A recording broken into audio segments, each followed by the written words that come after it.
Samajwadi party दोनों एक ही थैली के चट्टे बट्टे। यह कभी भी ना तो पिछड़े वर्ग के हितैषी हैं, ना ये अनुसूचित वर्ग के, ना आदिवासी वर्ग के, ना गरीबों के भला चाहने वाले लोग हैं।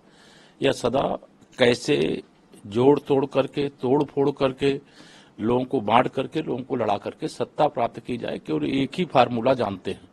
लेकिन अब इनके इस फार्मूले को जनता जान गई है, इसलिए इनको चाहे वो कांग्रेस हो चाहे सपा हो, सत्ता से जैसे दूध में पड़ी मक्खी निकाल करके फेंक देते हैं, वैसे जनता ने इनको निकाल करके फेंक दिया है।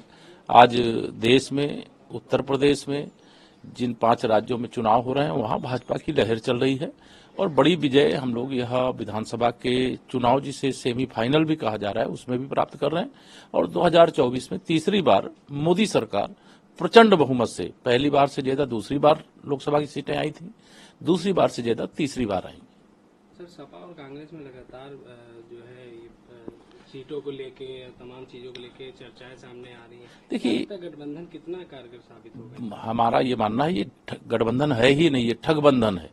एक दूसरे को बचाने के लिए, एक दूसरे की चोरी छिपाने के लिए, एक दूसरे के ऊपर जो भ्रष्टाचार के आरोप है उससे वो कैसे बच सके और बचा दिया जाए, इस प्रकार की योजना के अंतर्गत ये गठबंधन है। इस गठबंधन का कोई भविष्य नहीं है। गठबंधन बिखर चुका है, जो बचा है वह भी चुनाव आते आते बिखर जाएगा। सर, छत्तीसगढ़ चुनाव में कांग्रेस ओबीसी विरोधी पार्टी है। देखिए, इस देश के अंदर मंडल आयोग की जो रिपोर्ट है उसे श्रीमती इंदिरा गांधी जी जब प्रधानमंत्री थी उन्होंने उसे नकार दिया था, एक साइड कर दिया था। फिर उनके बेटे श्री राजीव गांधी जी प्रधानमंत्री बने, उन्होंने भी मंडल आयोग की सिफारिशों को लागू नहीं किया।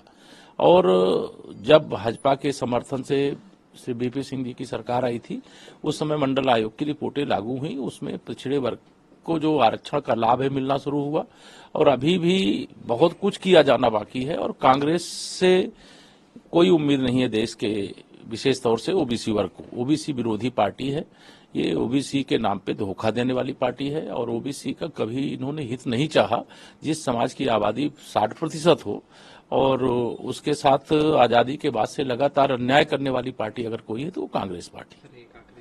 राहुल गांधी उन्होंने कहा कि भाजपा ने यहाँ भ्रष्टाचार कर। देखिए, श्री राहुल गांधी जी को सबसे पहले ये बताना चाहिए कि उनके पिता श्री राजीव गांधी जी संसद में खड़े होकर के जब यह कहे कि हम 1 रुपए योजना बना करके भेजते हैं, तो जिसके लिए योजना बनाते हैं उसके पास केवल 15 पैसा पहुंचता है। वो 85 पैसा कहाँ जाता था?